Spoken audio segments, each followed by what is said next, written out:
So somehow we recorded this all the way back in January, and it really doesn't feel like it was that long ago. But as I was going back through and editing it down for time, I was really interesting to hear how much has changed just in the span of 5-6 months. So know that going into this interview that it was recorded in January of this year.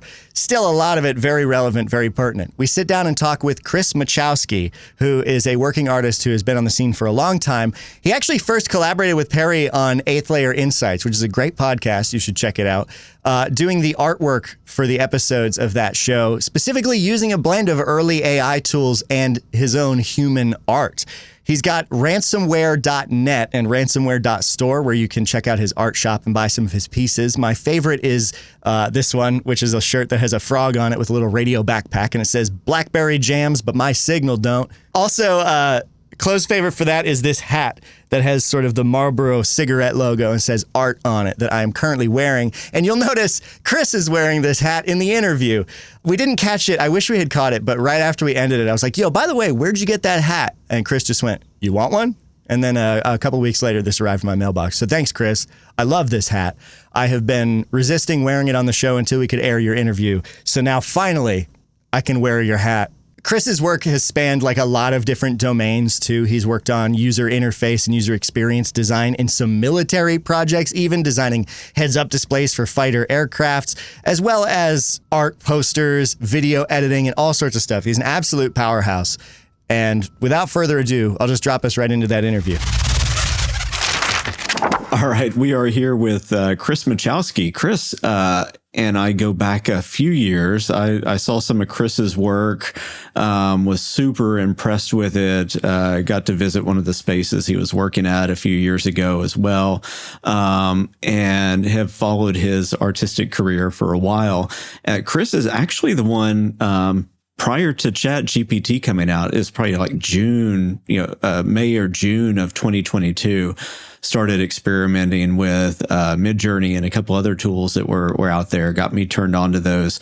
And so I thought it was going to be great to bring Chris on and get his perspective on AI and art, because Chris is not somebody like me who claims to be artistic and creative and just plays around with these tools. Chris is a real bona fide artist that's doing this type of work for a living and is incorporating AI into his workflow. So, Chris, really interested in hearing your views on where we are. Yeah, before we get into it, I got to say it is kind of a trip, because when you were starting to do this podcast, I was able to collaborate with you on the first couple of seasons. And so now to just be talking to you on this side of it, it's kind of a special thing for me. So I'm really excited to be here, honestly. Yeah, I appreciate that. And for anybody that's not looked up Chris's work, you should go to ransomware, that's WEAR.net, and check out all the posters he's done for security conferences, the clothing, just the art for the sake of art as well. It's all amazing and has a unique flair that is just Chris's style that comes through, which, regardless of whether you're using AI tools or not, there is a stylistic flavor of Chris Machowski that comes through in everything that you do.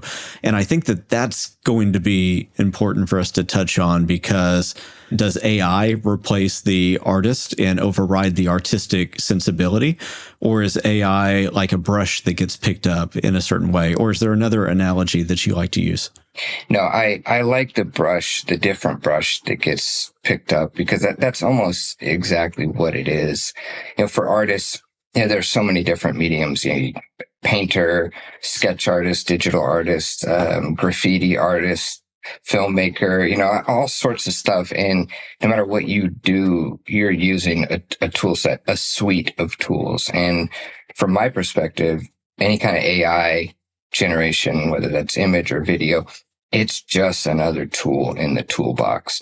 For me, though, it's kind of mind-blowing, because what was a potential small little new wrench in my toolbox has now its own dedicated shelf and box. And there's so much that I can do that is now touching every aspect of a project. So it's crazy to see where we've come in the last maybe 4 years, if that, right? Yeah. From when DALL-E and Midjourney were in their beta to where we are now, it's it's mind blowing. I mean, from an artist standpoint, I think I can actually speak for all artists.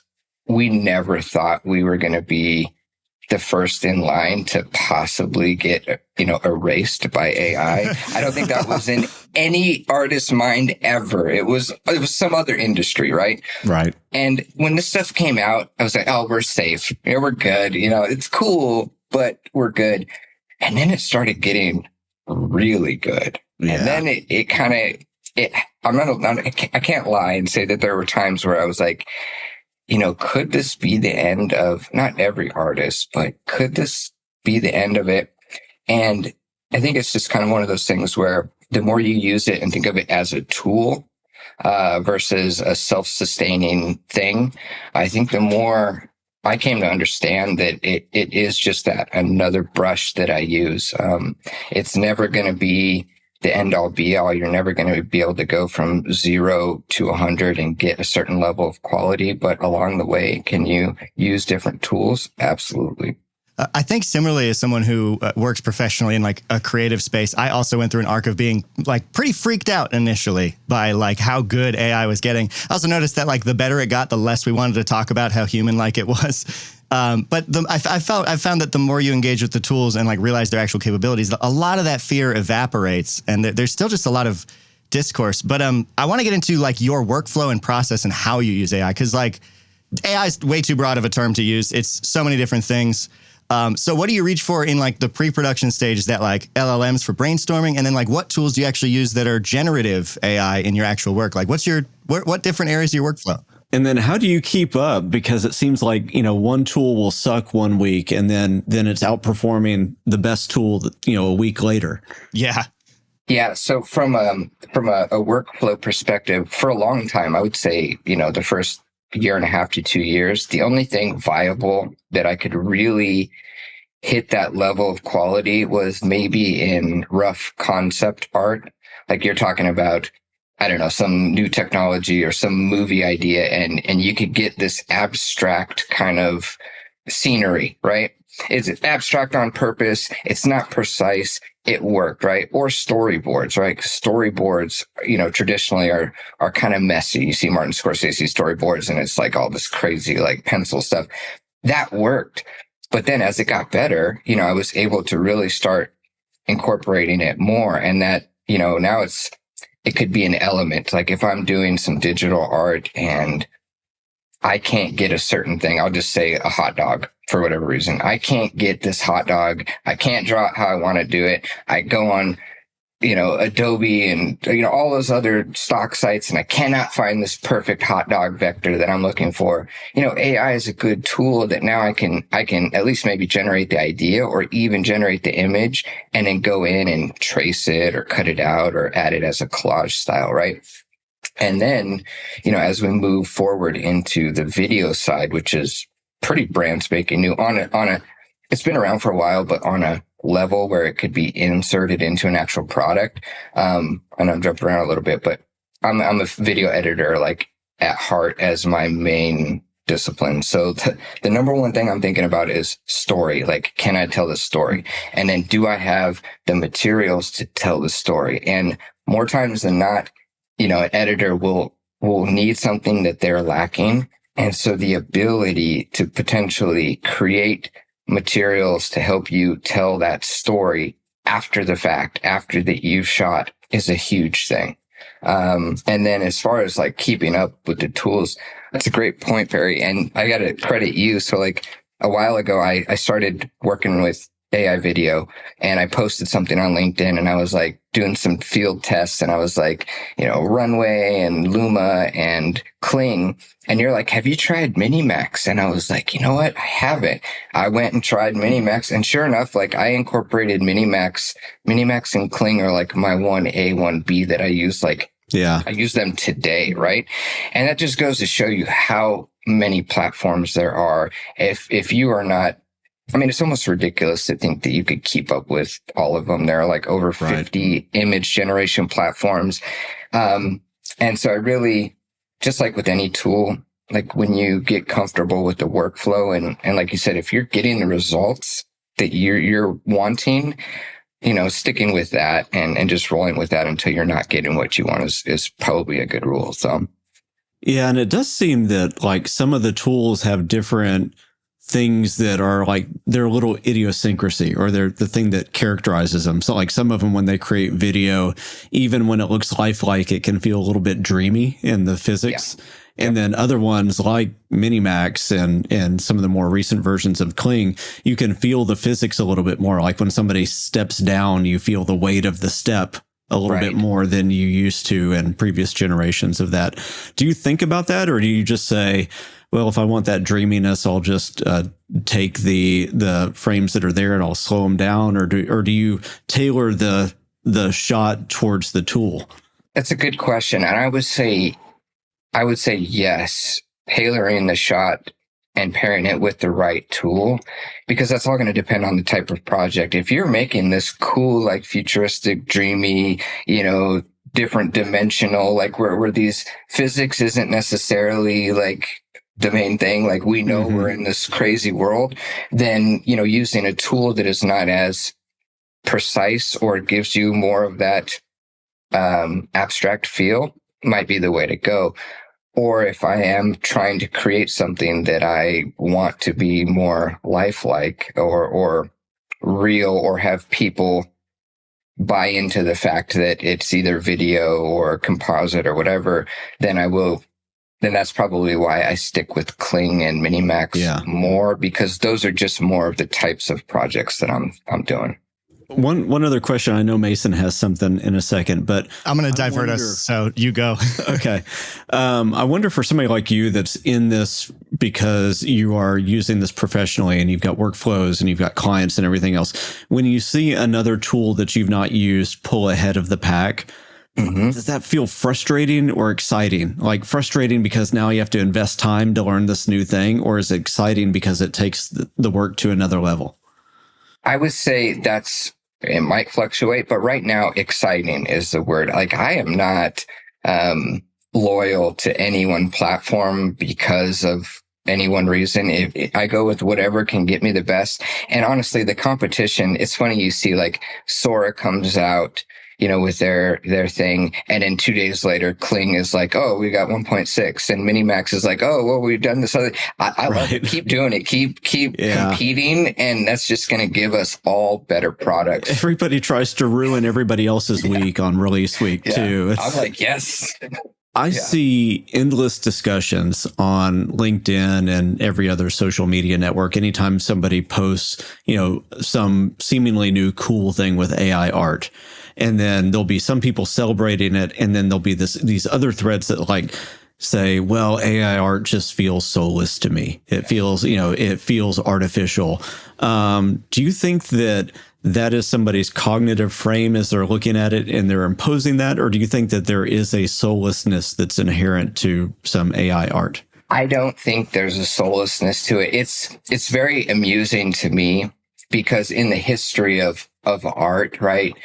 You had painting, and then when the camera came out, it's like, oh, that's cheating. You can't press a button and create art. And then all of a sudden it was the digital camera. Well, it's cheating because you could take as many frames, and then digital and so on and so forth. So digital artists is where I kind of lived, and we've been at the bottom of the barrel of that, digital artists and art.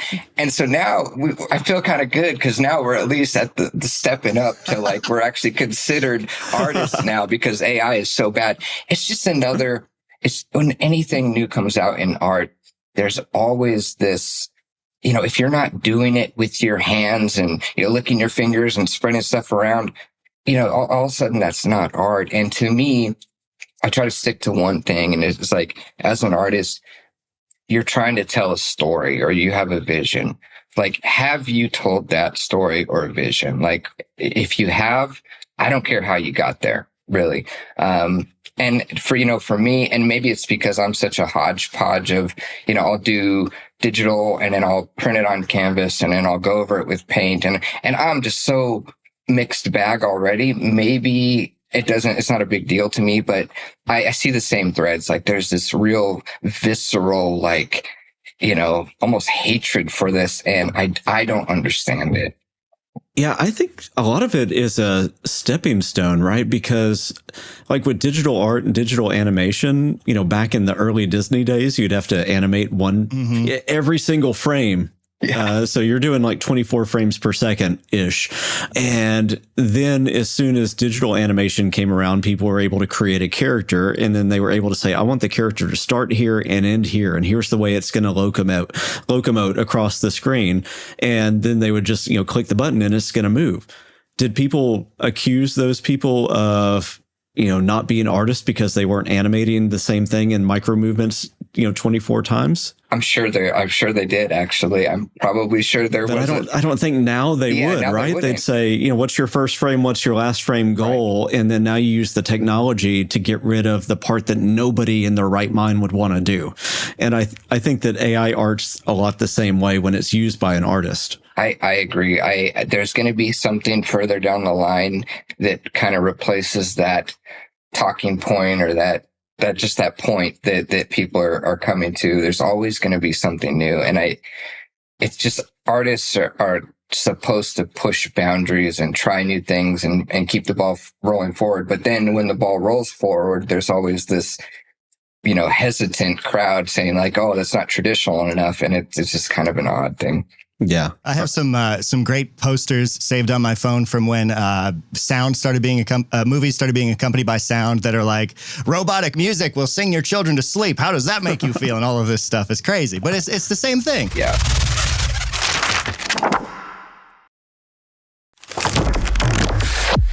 I was curious if you've encountered like backlash against your art as a result of AI. There was something that happened recently where an indie dev, literally a one-man video game dev, used AI in the brainstorming process and for help with some assets, and then got brigaded and review bombed, and like all of their work panned and stuff by just a crowd of people angry they used AI. And that has like real impacts, and it's artists fighting artists. And I'm curious if you've encountered that. So I haven't encountered that to a point where it's affecting anything that I do, but I got to be real. Like, for instance, if I do a video and I use some real footage and then I used AI footage, and, I'm presenting it as what I want people to see it as, I'm going to be very like leery about straight up advertising that, oh, I made this with AI. I'm not going to lie about it. If somebody asks, I'll be more than happy to be like, yeah, do you want to hear about the process? Well, I'll talk to you for 8 hours about it. But I feel you, because there is this, it would be terrible for that. I don't know that story, but the amount of work that went into creating that game and creating all of that. And if the only reason why people were against it was because they use a different tool, like I would never want that to happen to me or anybody else. And so I think, honestly, it's something that we have to think about as artists. You don't want to ever lie, but where's the line with are you okay not advertising that something was made with a certain tool, at least till things cool down, maybe? Yeah, because I mean, in some ways, it'd be like having to disclose you used Magic Mask in DaVinci instead of rotoscoping something by hand. That's also machine learning, Yeah, and that's the other thing that gets me is like, we have been using, just off the top of my head, like 92 when Terminator 2 came out and Jurassic Park came out, like that was the dawn of like what I consider like CGI in movies. We've been using it for 30 plus years now. Like we've been using computers in what we see. And so this shouldn't be as big of a stretch as it is. But, it's just something that takes the world by storm like this has so fast that there's going to be contentious viewpoints. Yeah, I think the difference that people feel, and I'm not an artist, but I've seen a lot of the arguments, is a lot of people feel cheated by the training of generative AI. They feel like artist work was scooped up and trained without consent. And I think that they feel threatened by specifically text to image and text to video. Is let me describe something and have something come out that's way better than like my personal skill would be able to allow me to get. Yeah, I understand. I do understand. I did a talk a few weeks ago at the end of the year, and somebody asked me that, like, how do you feel about AI models being trained on on existing artists without permission. And I gave an answer that was true. And it was simply like, oh, I don't care. It doesn't bother me. But that wasn't like a great answer to give. I mean, it doesn't bother me, but when I look at that situation, I doubt that there's an artist alive today that at some point in their life, they weren't copying, tracing, mimicking their favorite movies, art, song. I mean, we hear that. What's your inspiration? It's like, oh, I loved this singer growing up, so I kind of like copied their style. Like we've been doing that. And so it's okay for us to do that, but not, the machine learning. There's a line there, and I don't know where it is. Personally, it doesn't bother me. Now stealing work, I may be a little bit of an oddity because I consider myself to be more on like the hacking side of art than anything else. It's very hard for me to take a blank canvas and create this masterpiece. Like I like to take old paintings and turn them into something different and new. And so I've already got this instinctual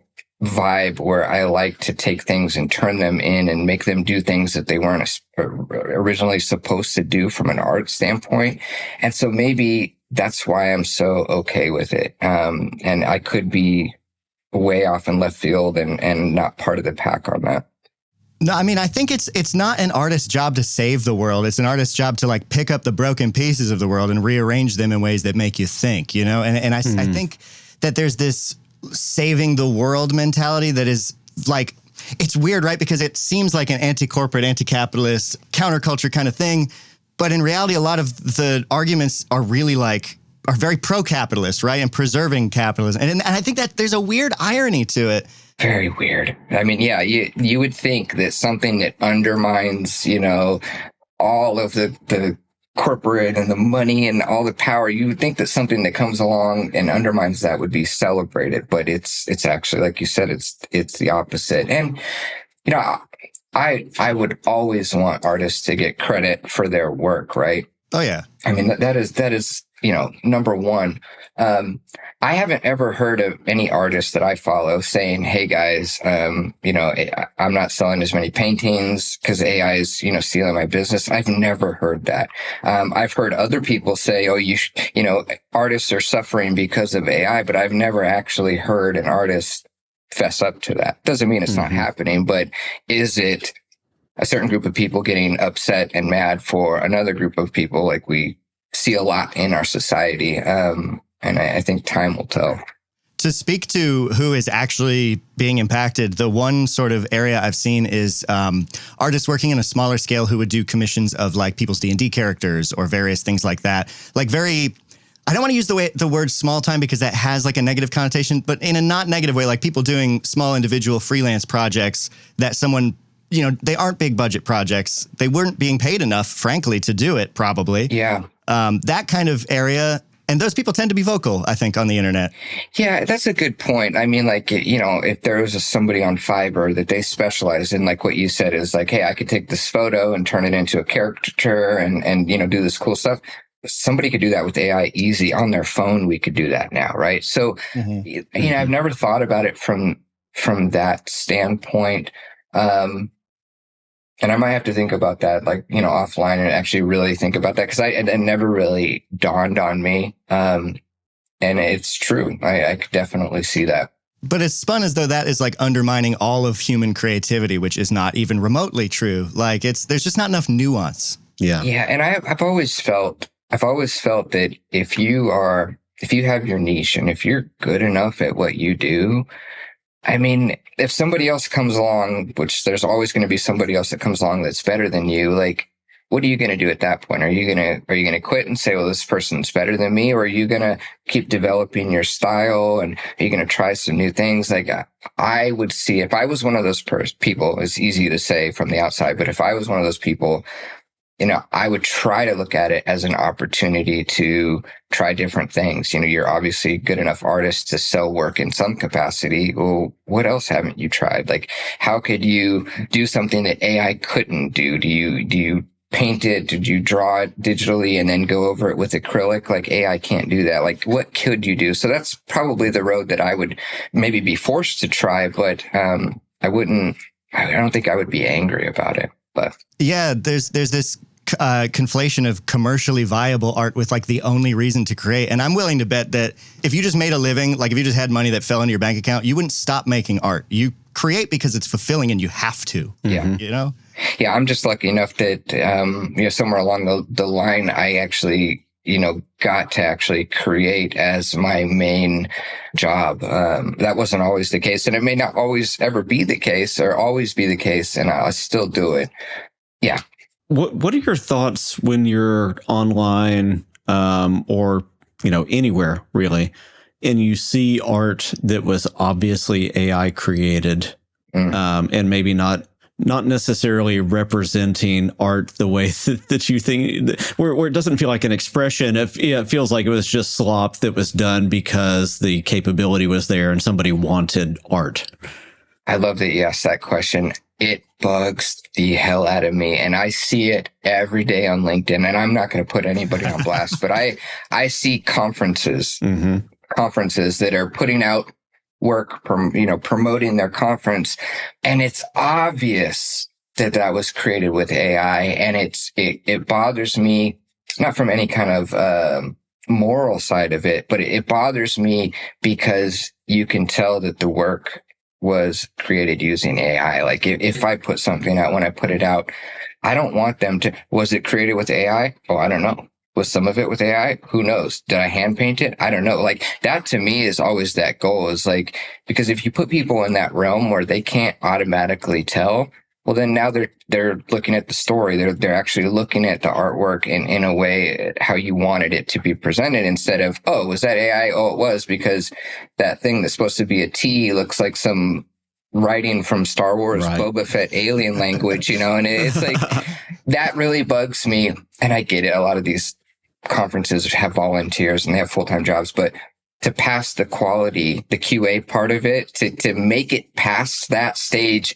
into the public eye, I think is what bugs me the most, that people are just kind of rubber stamping it. And because, they put it out, and does it get an extra bonus because it was made with AI? Like they think it's cooler because it was made with AI. And to me, it's the opposite. Like right. You don't get extra points because it was made in AI. Like the goal should be, you can't tell. And if you're doing your job right, you won't be able to tell. I wanted to touch on your work in user interface design, because that is like a design area that I think is so cool. Yeah. And I really liked I just saw some like HUDs that you had designed. I think it was for the Air Force, but the layout of everything was really good. And I'm wondering what your inspiration were on it. Because what I noticed was like a little bit of Star Trek and maybe some like Mass Effect, like video game menu style influence. That's not far off. So the UI UX part of my journey was just sheer, I don't even say luck, just an accident. Like I was between a startup I was a part of, didn't work out. I was kind of deciding, where do I go? Do I open up my own production shop? Do I go get a real job? And I started at the company that I'm at now, the Ink Lab. And I was supposed to be a 2D artist and a video editor.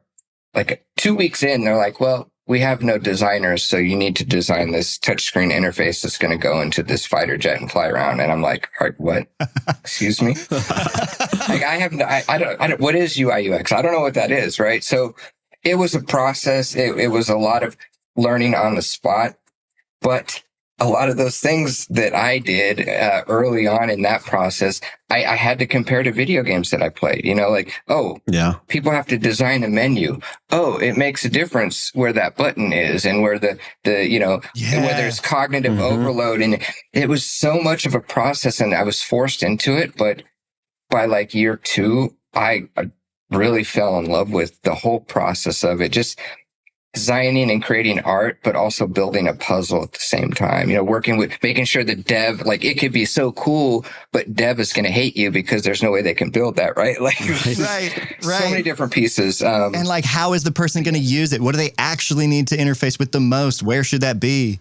Yeah. It really just broadened my scope on what's considered art, because that whole designing interfaces and touchscreen interfaces and just software in general, I never considered that art and design until I actually had to go through that process. And from sitting down with stakeholders and users to storyboards, to wireframes, to all of that stuff. And you look at this website that's beautiful, and there's no way that I can't look at that now and say like that is art, because I know how hard it was to go through all of that, the design choices, the design language, all of that.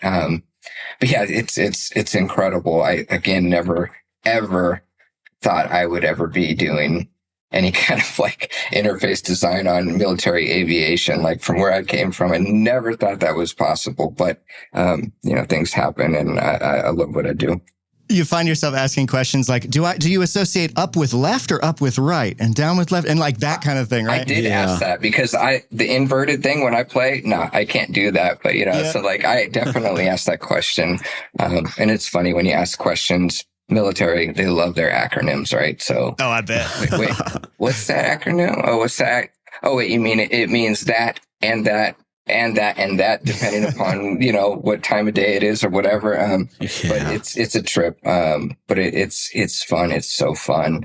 And it's useful, man, to build a product that people are going to use, not just in DoD or whatever, but to build a product that makes people's lives easier, whether it's an application or something like that. Like there's gratification that goes deeper than sometimes just like painting a picture or whatever, like creating something useful.